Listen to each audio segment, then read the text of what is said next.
You know, what is it that a politician wants? Think about that for a minute. It's really interesting when you consider AOC and Bernie Sanders, for example, out doing these big rallies that they're attempting to do. What is it that they really want?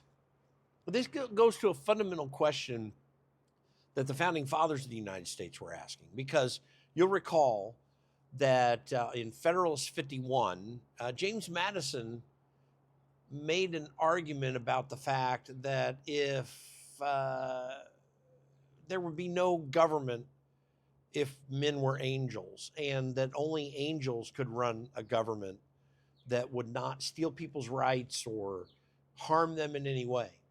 So this was a fundamental problem from the beginning. And it goes into this question: what does a politician want? Well, think about what a politician is. It's someone elected to come in and decide what government should do and the scope of what they undertake will be. So if you think about that, then you're talking about power and money. Who gets the money and to do what powerful thing that they have? I mean, this is the whole concept behind the Constitution. Article 1, Section 8 of the Constitution, if you really read it, doesn't allow government to do hardly anything. Anything that we do right now is not authorized by our Constitution. You know, protect people, have a judicial system, protect people with the military, have a judicial system, protect people from crime and have real punishment for criminal behavior. And that's really about all that the founding fathers wanted the government to do.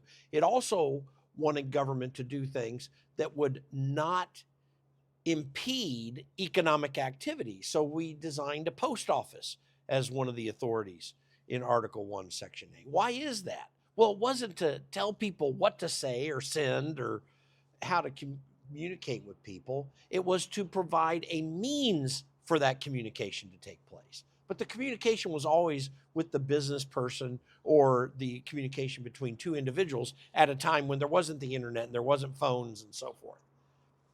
So what is it that politicians want? They want power and influence.